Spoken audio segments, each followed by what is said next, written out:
Whoa. Hello, Mr. Julian. How are you? Sorry. Literally like 5 minutes before we were supposed to go on, she was like, "Can you get me hot Cheetos before you start recording?" Dang, she should have secured the bag before. That's what I told her. I told And her then missed everybody and their mamas opportunity. was at 7-Eleven too. Jeez. So it took even longer. Especially on a Friday night. That's a crazy time to go to a gas station. Especially since what's it called? The Dodgers are starting the World Series today too. Mm. Yeah, So that's everyone was getting their beer for the game. yeah, that's terrible. But husband duties, right? Yeah. Right.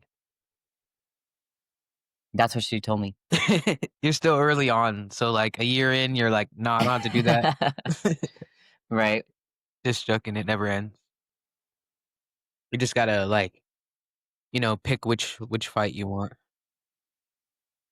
Like, do I want to fight No, about for real. this? People be like, 5 years, I don't gotta do anything anymore. That's crazy. Lies. 10 years in, not married, but like, 4 years married, 10 years Yeah. together, you never it ends. It's just a never ending cycle. Like, why would you not want to do something for the person you love? Like, that makes Right. no sense to me. Right. It's weird. That's why I love lesbian love. I mean, that's fair. But even then, lesbians are toxic as hell. So I Oh, yeah. think it just But I feel depends on the like person. women love in a deeper way. That's why you find a trans man because he was a woman before. Right.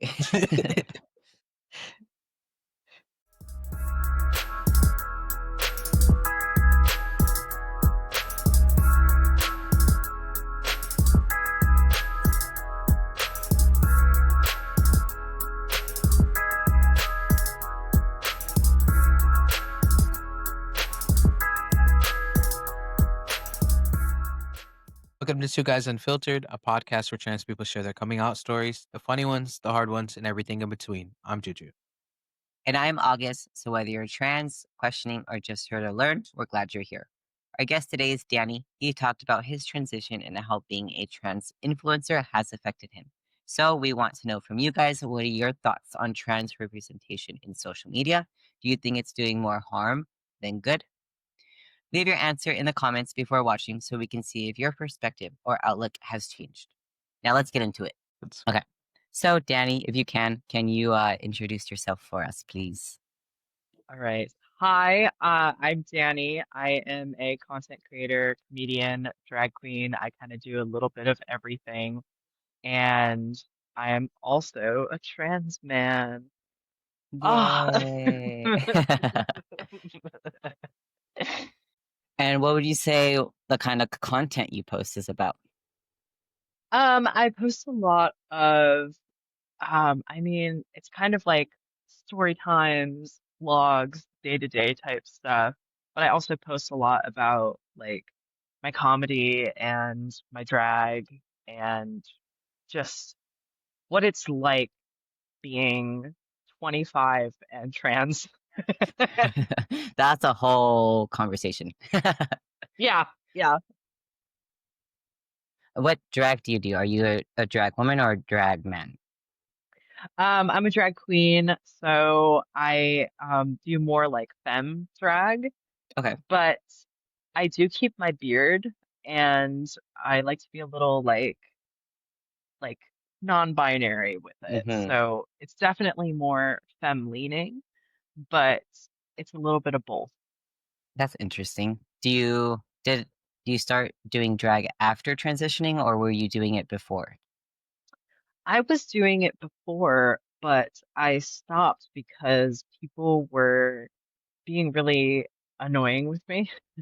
Um, there's a lot of within the drag community as a whole, there can be people who, especially if you're like a trans man trying to do feminine drag, it can be like, oh, that's like you're supposed to be a king or, stuff like that.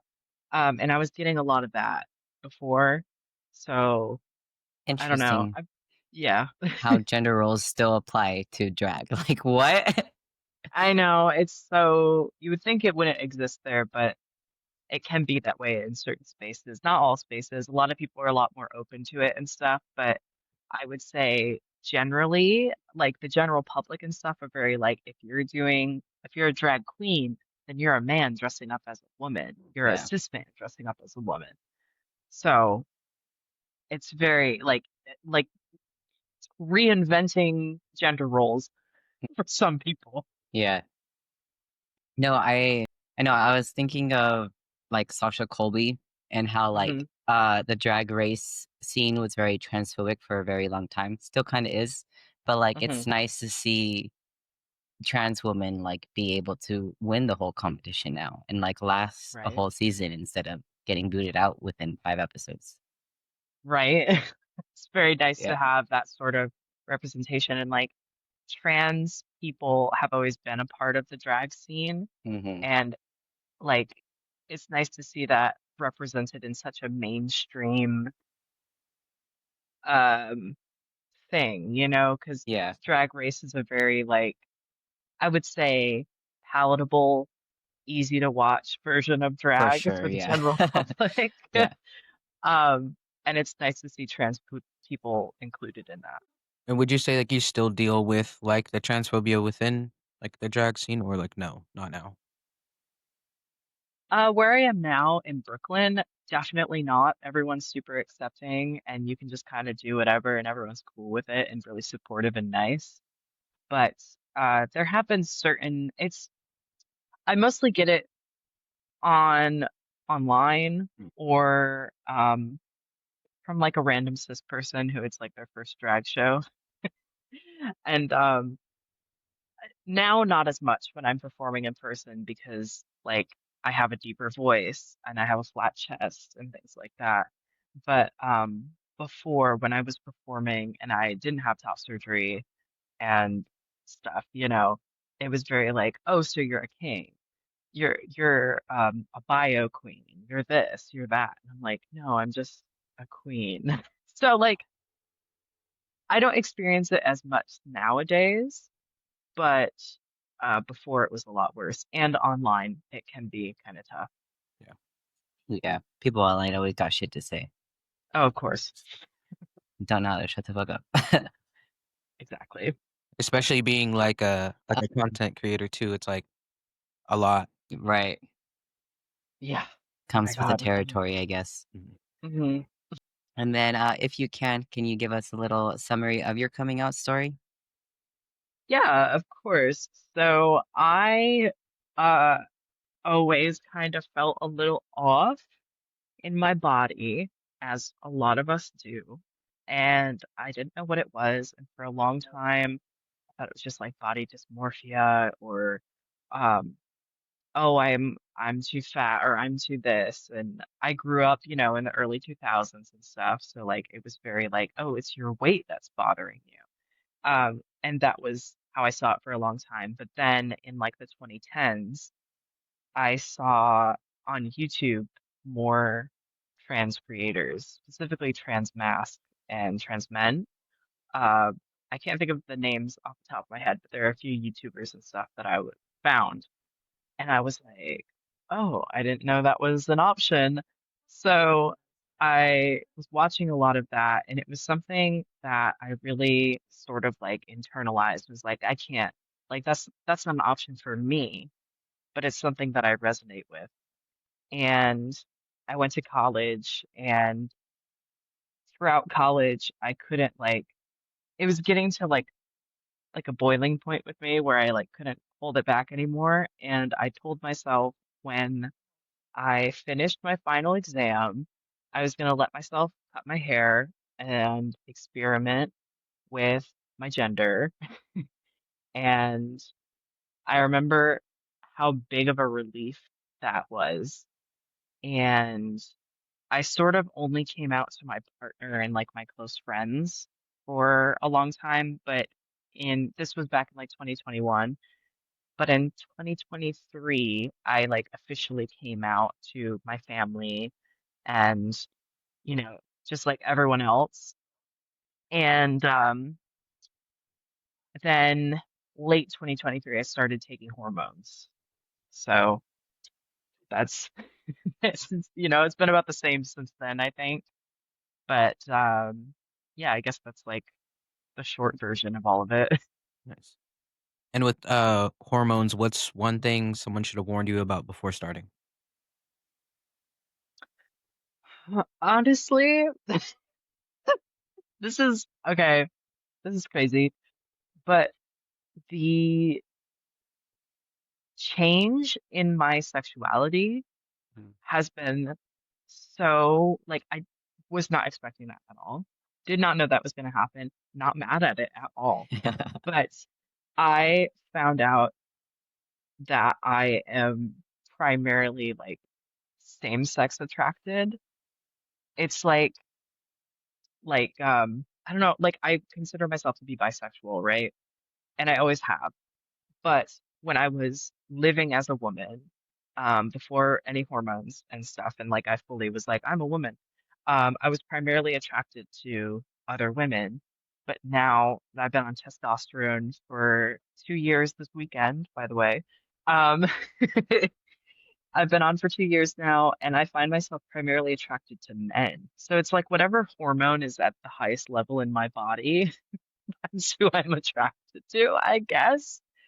Um, and that was strange to experience having that shift because I have primarily been with women um, for a majority of my life, like romantically and sexually. And then now I'm attracted to men, and I'm like, okay, let's figure this out. Right. I How was that, like, culture shift or shock from, like, being a lesbian to, like, now dating cis men? Like, that must Yeah, must have been a lot. yeah, definitely. It I never like fully considered myself a lesbian, but I definitely was leaning that way. And I would primarily like be romantically involved with women. Um, but the hormones really like it completely like flipped, like 180. So now it's like yes, I'm still attracted to women the same way I was attracted to men before, but it's like not the like I would say I'm like a 70-30 bisexual, 70% men, 30% women. and would you say that's Mine's the opposite. like that comes with like hormones? Like, how people will say like, "Oh, like testosterone makes you like gay or whatever," but like I don't know. I think it's more of a confidence thing. So like if you're confident within yourself, then you start to like be more open about like what you really are interested into and stuff like that. Yeah, I definitely think there is some element of I'm more comfortable in my body and therefore more comfortable in my sexuality Mhm. and Mhm. exploring that. I Um, think too it's the socialization of being that opposite gender. Right. mhm, yeah, definitely. There's some like it's so complicated and hard to explain. Yeah. And it's frustrating that there aren't many like studies or, sort of like explanations or people really doing a lot of research into this besides like us talking to each other about how we feel. Mhm. Mhm. Um, and there's got to be some sort of like scientific or cultural or like some sort of something there. But and I wish I had an answer to it, but yeah, I do think it's funny how people say like testosterone makes you gay. But I think it is just like I think a big part of that is a lot of us were more maybe like sapphic or like that. And now maybe we're exploring, like you said, like opening ourselves up to different things Mhm. and feeling different things, feeling more comfortable in our body, seeing ourselves as sort of like the same but different. It's all so complicated. Yeah. I think that definitely has a lot to play into it. hmm And then in general, everyone, like, how did your parents react when you came out? If you have any siblings? I do. I have a little brother. Okay. Um, sorry. My parents, at first, they didn't really, they didn't get it or really kind of like they definitely thought it was some sort of edgy phase that I was going through. Um, and they didn't take it seriously. And then I came out to them for the first time in like January of 2023 or something. So like early on. And I had had some conversations with them where it's like, I do want to go on hormones eventually. And they're like, that's not going to happen, you know? Um, and then I did start going on hormones. And I was like, I told you. And they're still sort of adjusting to it. They accept it. They accept me. They accept that this is what I'm doing. This is who I am. And they don't really have like a say in it. Like they can't change that. This is who I am now. Um, it's taken them some time to sort of adjust to the, different pronouns and things like that. But they're they're trying, they try and they do what they can to support. I don't think they will ever fully understand it, and that's something that I've just accepted. Um, and I think like the trans experience is something that you can never really fully understand unless you're experiencing it. Right. So I don't fault them for that. They're trying. And my little brother has been really supportive the whole way. So That's awesome. yeah. Yeah, I think, like, coming to terms with the fact, like, yes, your parents can still love you, but not see you is, Hmm. like, something that, like, it took me a lot to come to terms with, like, a lot of, like, self-reflection, like, it's okay if they don't see exactly who you are. They still love Hmm. you, they're still your parents, and, like, you gotta move on with that. Yeah. Yeah, it definitely took me a long time to adjust to that and feel like they will never fully understand Mhm. who I am, um, and why I'm like this. Yeah. Like, I know who I am. I'm comfortable with myself. I have a good support system outside of my family. Mhm, I mean, mhm. my family is very supportive and stuff too, but like, I have people who know who I am and understand it. And like, for a long time, was seeking out that sort of validation from my parents, but like having to come to terms with that's just like it's not going to happen. Right. They just don't fully understand it. They're from a different generation and they're trying, but like they knew me as one thing my entire life, and I've been out to them as a man for 2 years. So it's like 2 years versus 23 years, So yeah, I mean, as long as it's like they're not dead naming you or misgendering you every single time you see them, then it's like, okay, like at least you're making progress, I guess. Mhm. yeah, like it's generally okay. I mean, I don't have a dead name. I kept my name. Cool. So like that's been it's made things a lot easier for me. My partner is also trans and she went through the whole like changing her name and everything, and it's just like such a nightmare. Mhm. And I'm definitely privileged in a way that I don't have to change my name. My parents gave me a gender neutral name, so very lucky with that. And I like my name.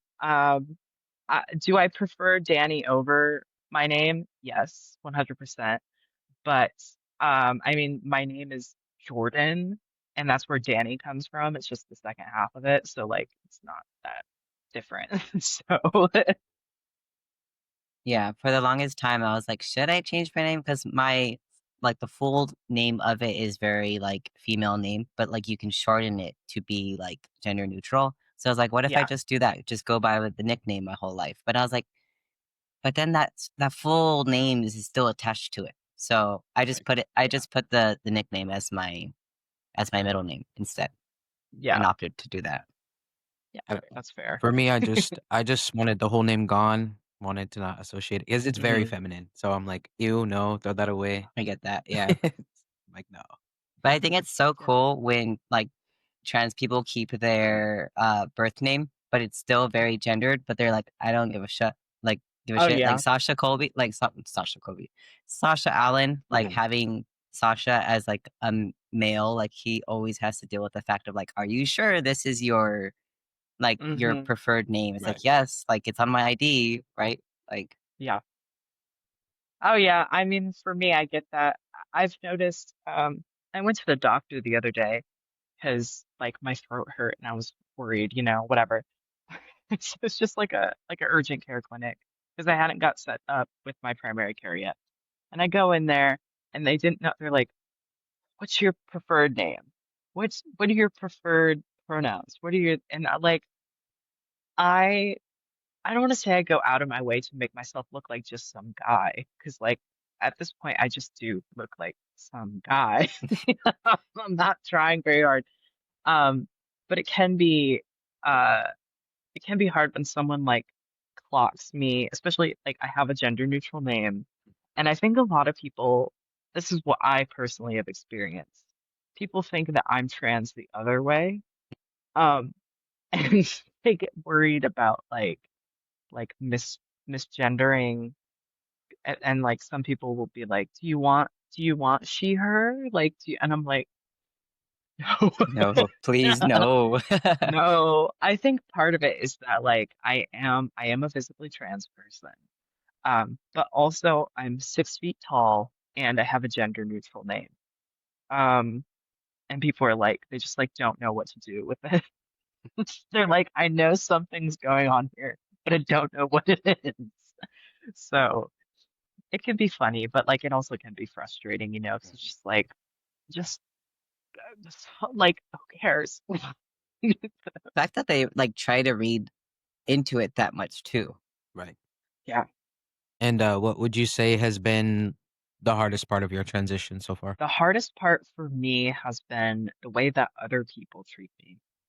It's never been how I feel about myself or like getting my medication, taking my meds. I was on gel for almost 2 years. I switched like a month ago to shots. No issues with that. Like all the things that people are like, oh, isn't it hard injecting yourself? Isn't it hard like you had surgery and all these things? And the hardest part is how other people treat me. Always, 100%. It makes everything more difficult. It like I've gotten to a point where I'm not as personally affected. Like if someone says something stupid or hurtful to me, it doesn't affect me as much because it's like you don't know me and you don't know what you're talking about. But there have been times like the first time I was getting my testosterone, this was a pharmacist. I got it at my normal pharmacy. The pharmacist would not let me get it. And she was like, this isn't for you. You can't have this. This is unnatural. And she was threatening to call the cops when I like came back to try to get it. They're like, well, you're trying to get an illegal substance. Like it escalated into this whole thing. And I had to change pharmacies to a pharmacy that was like 30 minutes away. And it was just That's like a ridiculous. pain, right? It's like, that's not your place. Like your job as a pharmacist is to, oh, here's the script from the Right. doctor. I'm going to fill it. What makes you think you can tell me like, no, you can't have that because I don't agree with it. But it's like experiences like that where it's like someone doesn't agree with what I'm doing with my body. Um, so they take it upon themselves to say something or do something to make Or control life the situation. harder.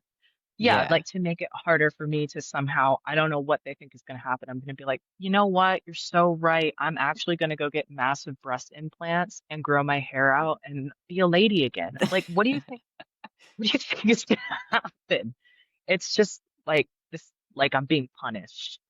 That's Um, legal for them to do, like mhm. refuse to give you your medication. Like it was prescribed by a doctor. I don't think it's legal. I think I've heard of a lot of people having issues. It was at a Walgreens, Okay. and I've heard of a lot of people having issues at Walgreens specifically with that. Mm, I think Walgreens may have a thing, don't take my word for it. They may have a thing where they give them more religious freedom or whatever the hell you want to wow. call it. Um, so they can discriminate a little bit more. Um, I've because when it happened to me, I was looking it up on like Reddit and talking to people, and I was like, am I the only one? Like, why is this happening? But uh, and this is something that I've learned from other trans masks specifically because like our medication is a controlled substance. Hmm. And it sucks to get it, especially when you have insurance. There's like limits and stuff. And some smaller, not smaller, like CVS and Walgreens, people sometimes have issues because their main thing is that they're a pharmacy and they can be more, I don't know, overbearing with the pharmacy. But if you get it at like a Walmart or somewhere where the main thing is like they're a department store, Hmm. they're not relying so heavily on the income from the pharmacy. They don't care. They'll just give you whatever, you Okay. know? I can understand that then, yeah. Yeah, that's like the advice that I got. And ever since then, I've just like gone to like, a Walmart or there's a bunch of pharmacies in New York that are fine with it. But yeah, I don't, it's just like weird stuff like that where people will take it upon themselves to be like, I don't agree with this. And it's like, okay, right. It's just so Yeah. weird. The first time I got my prescription was from like a Walgreens. And the tech gendered me correctly because they saw that it was like testosterone, so they asked. And Hmm. then you know how they have to have someone explain to you how to inject yourself when you get it for the first time? So that Yeah, person misgendered me the whole time, questioned why I was getting it, and I'm like, you're just supposed to explain how I do yeah, it, yeah, not ask why. So then I switched to folks. I was like, I'm never dealing with that again. I don't wanna have to worry about people not giving me my prescription. It just comes to yeah, me in a cute little box, and then I put it in my container and call it a day. exactly. Yeah, Yeah. the I also use a mail order pharmacy now. That should be more common. I would hope it is now. Hmm. I don't know. I use like the clinic I go to get my prescription is like a LGBTQ center thing. And so they have like doctors and stuff Hmm. like that. And then they have a pharmacy inside there. So I get my other prescriptions from like a normal pharmacy, like a grocery store. And then I get my testosterone specifically from there. But Hmm. if I had to get it elsewhere, I'd probably just like do Folks or something like that because it's Texas. So Yeah, Yeah. it's crazy. yeah. Which they And it's haven't messaged frustrating. me back. I need to follow up with them. I'm trying to switch to gel. Yeah. It's frustrating that it has to be like that though. Like we have to go out of our way to find accessible pharmacies and Right. stuff because Yeah, you never know if you go to pick it up at a Walgreens or CVS that you could be get all these invasive questions and like when that happened to me, it was like, would you be asking this if I was like a diabetes patient Right. exactly. picking up insulin or something? Like it's discriminatory. Or even if like So it was a cis man picking up some testosterone because Right. they're like depleted. Like, would you be yeah, asking him as many questions as you're asking me right now? No. exactly. No, like it's so frustrating. Breaking news! Some bad news out of Michigan. Federal agents have arrested two 20-year-old men accused of plotting a terror attack in the Detroit area. Prosecutors say the suspects were inspired by ISIS and have been buying rifles and ammunition while scouting out LGBTQ plus bars in Ferndale as possible targets for attacks. Authorities say the arrest likely prevented a major act of violence, and both men are now facing federal terrorism-related charges.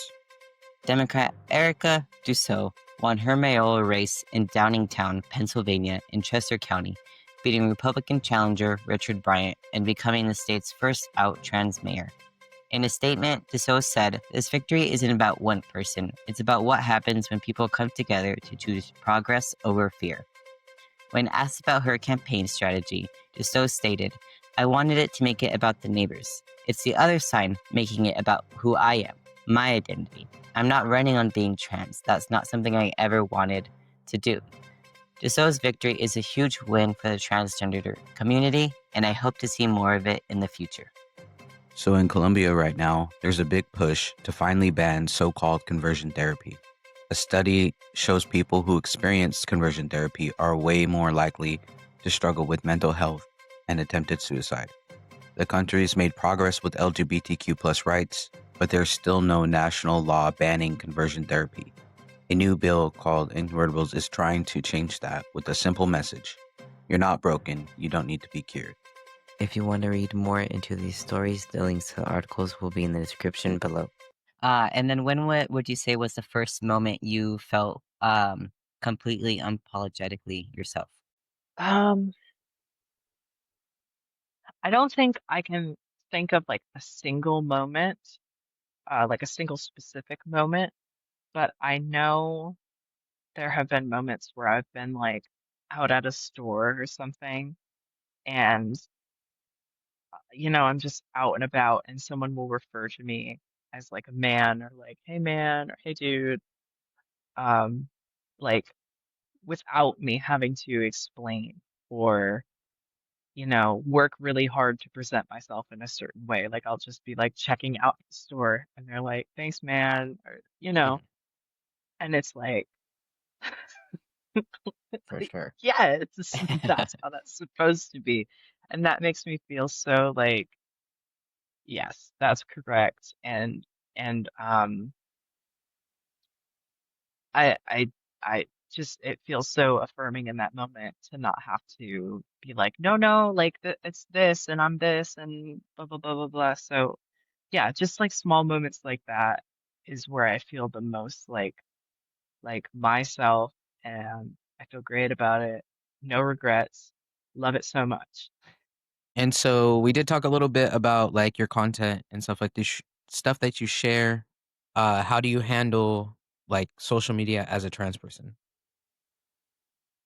Oh, that's a great question. A lot of therapy.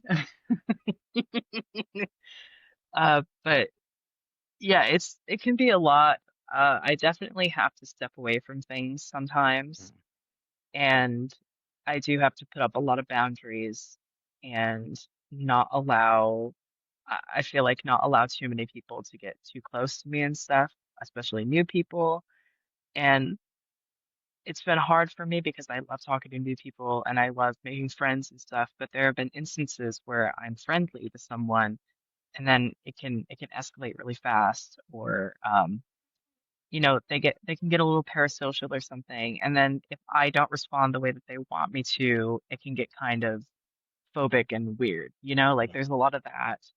Um, and yeah, I don't know, just have to stay really guarded and really reinforce boundaries with people.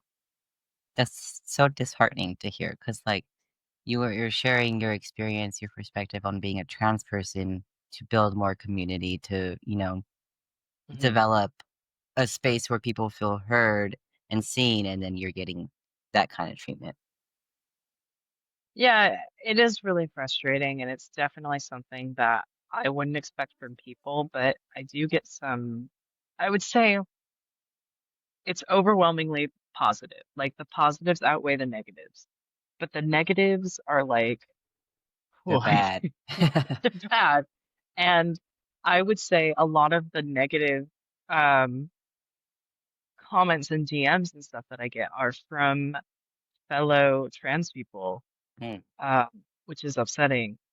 But it's like people who haven't unpacked their own feelings on their concept of gender, how what it means to be a man, what it means to be a woman, and how you're supposed to behave and all these like societal norms and stuff. Because I'm a very like say I'm a pretty feminine man. Okay, I like to dress up and do drag. Um, I get a lot of people that get upset with me because I haven't done voice training, and they say my voice doesn't sound masculine enough or whatever. But it's like these are all such like in the long run, who cares? Right. Right. Who cares about these things? But I will get some. I've gotten some really nasty comments and DMs from people that are like, "You make us all look bad, and you like are you're the reason that no one takes us seriously." And it's like at the end of the day, we're all seen as sort of the the same thing by people who don't understand us. It Mhm. doesn't matter how hard you try to be one of the good ones or Mhm. to fit within their neat little box of what you're supposed to be. At the end of the day, you're not like them. Um, and that's it. You know? Like, they're not That's gonna pick you over the us. people that Yeah. exactly. Yeah. They're not going to pick you, and what like it's just not worth it to all this infighting and stuff. So definitely more positive than negative, but the negative comments and stuff that I get can be like real vicious, nasty stuff. Yeah, we just started getting our first few hate comments, but they're pretty funny so far. Yeah. So Yeah. Yeah, they can be pretty silly. I would say like the hate comments that I get from like cis people are usually pretty silly because they don't even know like yeah. gender is so black and white to them. A lot of them can't even conceive of the fact that like trans men exist. Mhm. To them, it's like only trans women. Mhm. So I get a lot of funny comments, which like it's not funny because like they're still being shitty people, Right. but they think that I don't know, the world's laziest trans woman. Um, and then I'm getting all the surgeries to masculinize myself, but like it But still doesn't want make to be a any woman. yeah, it doesn't make Interesting. any sense at all. And they'll be like, I get a lot of comments from them that is like, you will never be a woman. Thanks. Yeah. And it's like, yeah, thank you. That's so awesome. Thank you. Like, the ones that they'll just be I like they'll be like, "Girl." I'm like, "Oh, okay." Yes. Thanks, and then move on, like, whatever. Oh, they think they like eat you up when they say it. They're like, okay, ma'am. And yeah. it's like, oh, you got me. What am I gonna do? They even comment that on like very like fitness bro Mm. content too. Like you'll never be a woman. And it's like Devin Spears like doing his fucking cut like update and I'm like, "What? How?" I don't even like I think there's there's this kind of I mean it's all rooted in misogyny and Mhm. all that stuff, and that's a whole other conversation. But what I've experienced with people is they there's this almost like, why would you give up being a woman? Why would you throw that out? You had it so good. But it's like they'll never I don't understand how they couldn't understand. Like obviously I made this decision for a reason. And I feel a whole lot better. And I don't need to disclose all my mental health history and everything to everyone, but like I'm doing a whole lot better than I was. Right. And there had always been a chemical imbalance within my body. Mhm. Um and and it's like you can't see that on the outside. What you saw was like a woman and I was like pretending to be chill and normal because I had to be.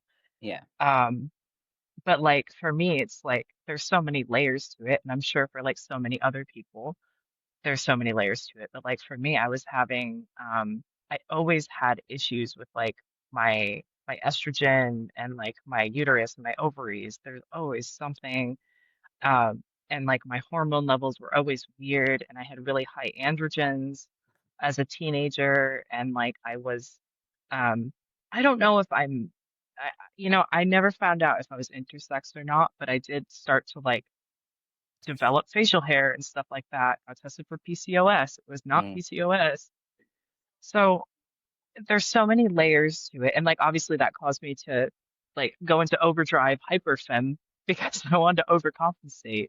Yeah. But yeah, it's you can't go based on what you're seeing on the outside. Yeah, I agree. I think too like I'm so much happier now than I was before. Yes. So like how are you going to say it wasn't a good thing for me? I would never smile like taking pictures. I would never smile in pictures. I was always like a half smirk.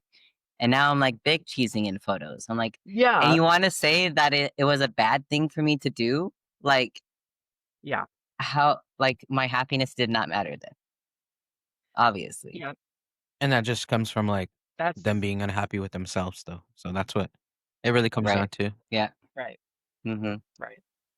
It's For all sure. projection, and it's like so upsetting because like same for me here. Like, yeah, I would smile and stuff in pictures, but like there was no light in my eyes. You Mm-hmm. That know, part. like I just hated it. I hated how I felt in my body. I was in pain. I like physically and mentally. And although I wasn't saying that 24/7, um, because you can't, because you have to exist as a person, Mm-hmm. um, it's like, oh well, your suffering isn't real to me or not valid. Like, it's so like, why does anyone care? If Right. it was any other medication, it wouldn't matter. It wouldn't be this serious. And for like the success rate that it has to like Yeah, 1% of us detransition, that would be yeah, considered a miracle in the medical world. Like, exactly. It's so like so frustrating. And it's just like this intellectualism that we have these days, where it's like we don't even listen to basic science and stuff mm-hmm. anymore. Um, Now because we like, we yeah, go that out is of like our ways to create studies to prove our beliefs. yeah, it's That's a whole other conversation. Sorry. yeah, yeah. But it's just this whole like it would be considered like a medical miracle and like a valid treatment. Um, but we just don't, we're not investing any resources into funding these things, and we're just spending it all on being like, this doesn't exist and I don't want to hear about it. hmm So frustrating. And then with going back to social media, do you feel pressure to represent the trans community or the trans mass community? 100%. I do, and I hate that. I hate it so much. Um, I like, part of me is like, I like that I can be myself and have the success and be able to make people laugh and be an entertainer or whatever, like I'm very thankful for that. But at the same time, a lot of people do act like I am this like Lorax of all trans men, and whatever I say is how everyone feels. Mm-hmm. And I've tried to make it abundantly clear that that is not true, and that I have a lot of feelings about myself and the way that I view myself and the way that I do things that are very different from like a majority of trans men and trans masks. Like for me, I love doing feminine drag, and I know that's something that makes a lot of trans masks very uncomfortable, and that's so valid, and I see it and I understand it. Like Mm-hmm. I get that, but like I do that, and then people are like, "Oh, so you're faking, and everyone else must be faking, and I'm not going to take anything any of you do seriously." And it's like it's just like this weird pressure on me to be like this perfect example of like what these people want to see. Like it's so hard to describe because I feel like, and I've gotten a lot of DMs about this, that I'm a lot of cis people's like first introduction to a trans man who's very like open about it. They've probably met trans men, trans masked people before, but like I'm very open about who I am, or what I'm into, like everything about my life. I'm like an open book, and they take that as like an invitation, and it's not it's not an invitation to ask these questions, or like the same questions and stuff that I'm comfortable with. You can't ask that to everyone else. Mm-hmm. It's more like they're being invited into my life instead of I'm inviting them to behave this way with everyone It else. sounds almost like a double-edged sword. Like you're damned Yes. if you share, but then you're damned if you don't share. Yeah. Yeah. It's a lot. And yeah, like I said, it can be like a lot of pressure, and I feel like I'm representing, like a whole community. Obviously, there's more trans masked, trans man influencers and stuff out there, but I do have a really big following, and um, you know, there's pressure that comes along with Yeah, that. for sure. I can understand that. Mhm. Do you feel like social media gives like more power to trans voices, or does it bring more challenges? I think that is a double-edged sword. That definitely is because like yes and no at the same time. Um, for me personally, it has helped give me a voice and help me platform others and give other people, spread their work and get more eyes on them. But at the same time, it opens me up to a whole lot of hate and like real nasty stuff. And like I get recognized in public a lot, which is fine. Like I'm okay with it. But there is always this feeling in the back of my head that like, what if the wrong person recognizes me and is like, oh, I know who you are and I don't like what you do and I don't like. So being highly visible as a trans person online and now like in person too, because I've been performing in person and stuff, it's it feels good to be like, I'm trans, but that's not the most like that's not the most interesting thing about me. That's just like Right. who I am, and I'm very open about it and forward about it, but like it's not all that I am. Mm-hmm. But there is that like, okay, so you're trans, so this that like you're gonna do this and you're gonna behave like this, or I expect you to behave like this, or I want you to behave like this, and that's how I expect everyone else. Like, you know what I mean? Yeah. It's just it's very like, ugh.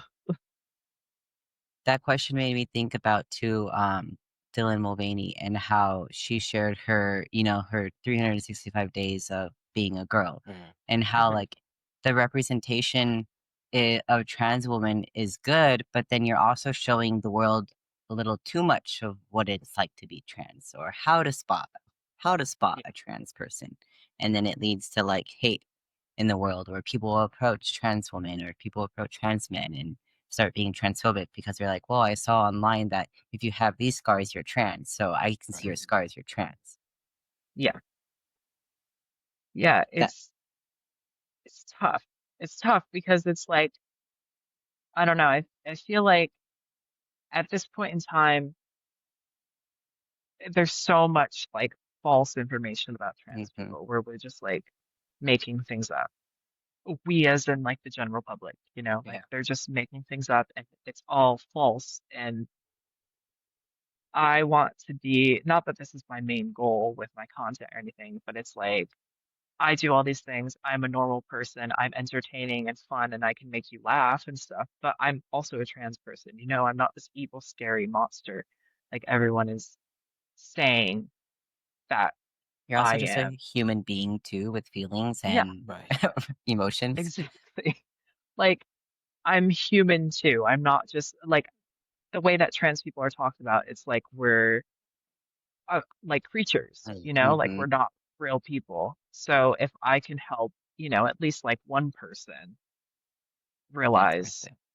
like I feel like especially with comedy and stuff that can kind of like humanize me.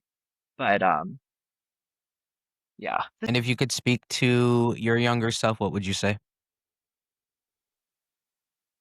I would tell my younger self that I'm gonna be able to do all the things that I want to do and all the things that I've been dreaming of, but not in the way that I expected. As in, I'm going to be a man. Um, and I don't know, just that it things in my experience get worse before they get better. The same way that, when a wound is healing, it kind of looks extra gross and nasty after like a couple weeks in, and then afterwards it heals up and it's like stronger than ever. And that is generally how things go for me. And that's just part of the process. Like I've just learned to accept that and deal with that and keep pushing through and things eventually get better. Yeah. That's a good one. I feel like a lot of people are scared of discomfort, so they'd rather not. But it's like, no, you Yeah. have to feel uncomfortable to progress. So, hmm Yeah. You got to push yourself out of your comfort zone, and it's mhm, not going to be fun. No one likes right. doing that, Yeah. but it's necessary. And then what hopes do you have for the future, either for yourself or for the LGBT community as a whole? Well, for the community as a whole, I really hope that we're able to just live and exist and not be constantly bombarded with like just everything. I mean, like laws, Hmm. constant like bad press, I guess, is the best way to call it. It's just like politicians and just random people just going around saying things.